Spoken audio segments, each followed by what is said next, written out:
So I want us to zoom out a little bit more now and just think about early days of coaching. Yeah. So maybe we're kind of thinking now the first 3 to 6 months of our coaching careers. So obviously, Karan, you came in already knowing a lot of, having been exposed and taught a lot of different principles, concepts, how to be and how to execute as a coach. Meg, you and I didn't have that as much. You probably had it a little bit more than me. Yeah. But reflecting back on your early days of coaching, Karan, I'll start with you. What did you find, again, relative to what you know now, what did you find to be the most challenging things as a one-on-one coach? Oh, he backs himself. No, I would say definitely back myself. I was definitely coddled, and I have the golden spoon here at Coastal, so I'm spoiled for sure. So there's no reason not to believe in myself for sure. I think. Good answer.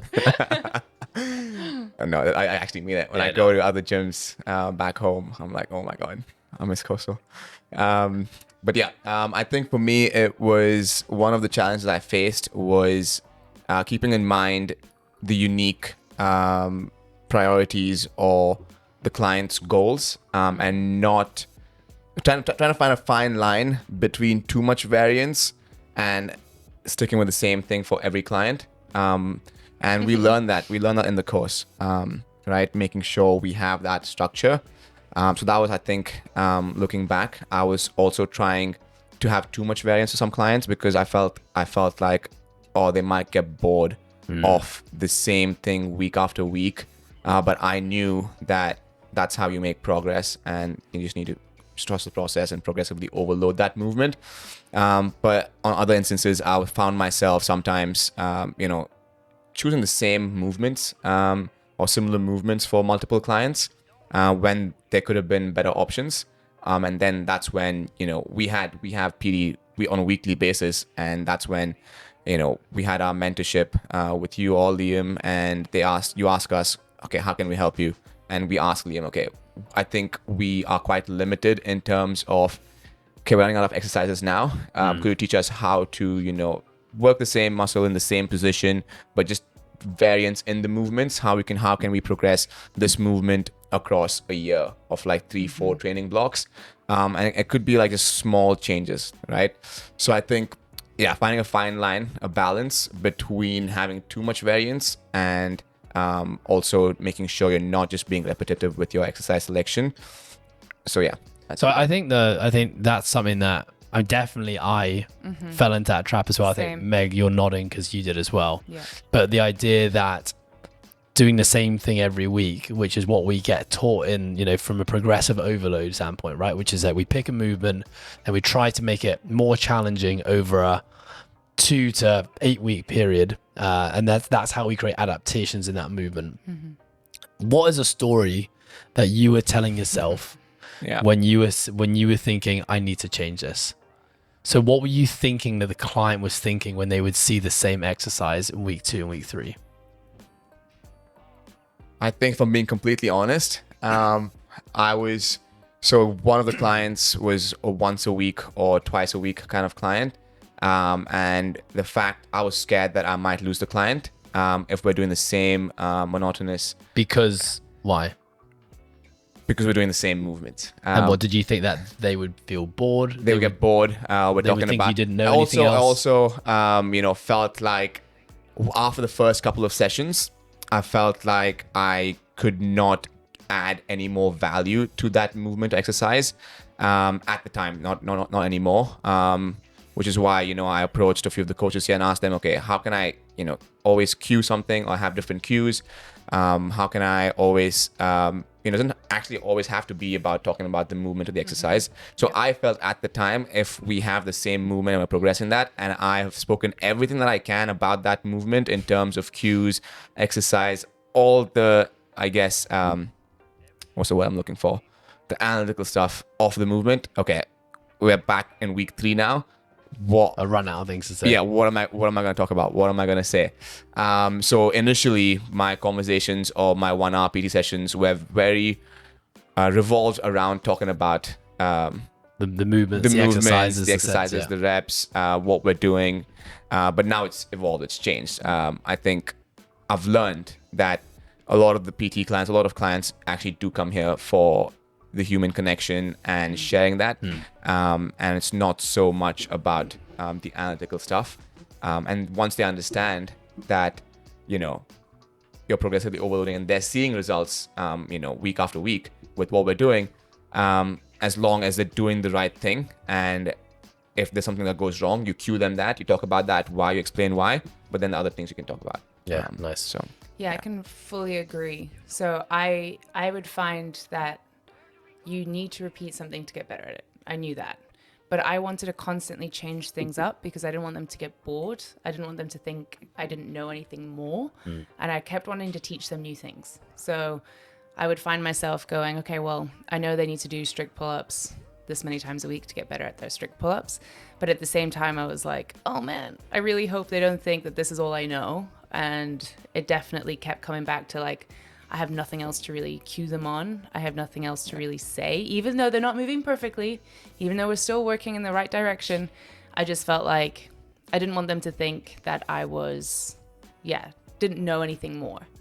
And that's what I think we so often act out of an insecurity of feeling like the client will no longer see value in us as a coach if we are always doing the same thing. And I think that's really, when you dig a bit deeper, I think that's more of a catalyst than boredom. Yeah. But I think the pin dropping for me on this whole thing, because I definitely experienced it. I mean, the fact that I couldn't even follow an assessment because I was scared that they would find the assessment boring, like that just 100% exemplifies what I was feeling at that point in time. But when I got to a point of understanding that if there is a plan and they know what the plan is, then there's always buy-in, right? And if that plan is built together because it's built off their goals, and then, you present the plan to them and together you make that plan perfect as perfect as it can be for that person, then you so rarely get backlash from a client. Because I think it is legitimately a thing, right? That clients have often said to me in my early days of coaching, like, oh, we did this last week, why are we doing it again? And I think every time I would hear that, I would get triggered to be like, shit, I need to change this more again. I would just fall back into those old habits.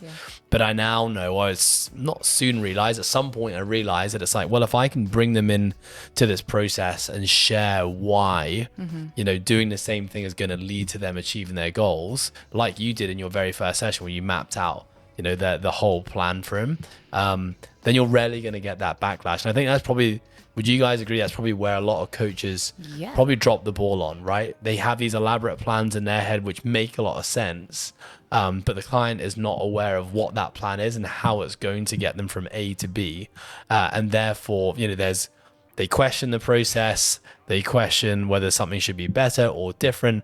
And I've definitely experienced that myself in many ways when I've hired or asked someone for help and the reasons haven't been given. I'm left there thinking, well, they don't know. I don't know if this is the best thing for me. I don't know if it's right. And you start questioning, and what do you guys think about that? I think 100% that, but I think thinking back to my early days as coaching, I don't think I knew a plan. So I knew kind of the end goal. I knew kind of which way to get there, but I didn't trust myself, or I didn't feel like I had enough knowledge to back myself up to be like, this is the plan, this is the roadmap, and then convey that to my client and be like, okay, now I need buy-in from you. Because I didn't know it myself. So if I think back to still, like not even early days, like mid days of coaching, like I just wanted my clients to feel like they had a great session. So for me, that goal was for them to finish a session feeling either as tired as possible, or they learned something new, or they've got DOMs the next day. Like I always wanted them to get something tangible out of the session. That was for me more of a priority than having a concrete plan. And I think that's where I was going wrong as a coach, is not having that GPS to fall on and not having that structure to go back to and be like, well, we're doing this because it's going to get us there. I just kept thinking, okay, well, you want to grow your glutes and your hamstrings? Let's go. I just remember how anxiety inducing it was for me though. When you go into a session, you don't have a plan, which was basically what I was doing. It was like, okay, I need to entertain this person for an hour. And you're doing like one set of everything, and you'd set the exercise, and they would start it, and I would just be thinking about the next exercise, being like, okay, what am I going to get? What's available right now? And you'd be looking around the gym, and being like, okay, as soon as they'd finished, there's no cueing, correcting, improving whatsoever. You just straight to the next exercise. And I remember so many times, getting like 30 minutes through the session being like, I've run out. Yeah. Like I literally cannot think of another exercise, and just like the panic that would it would set off inside me, being like, oh my God, what now?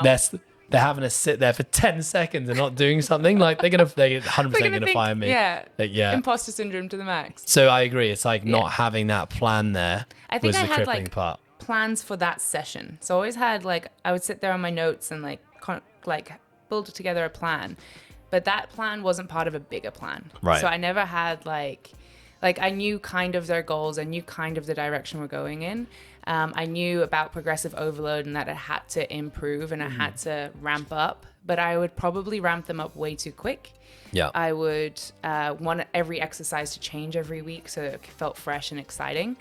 So it wasn't there wasn't much structure to it. Yeah. Yeah. And it's just super unproductive, isn't it? Because you end up spending half a session just trying to teach someone something new and they're never actually But I learning thought that was the movement. it. Yeah. I thought that was being productive.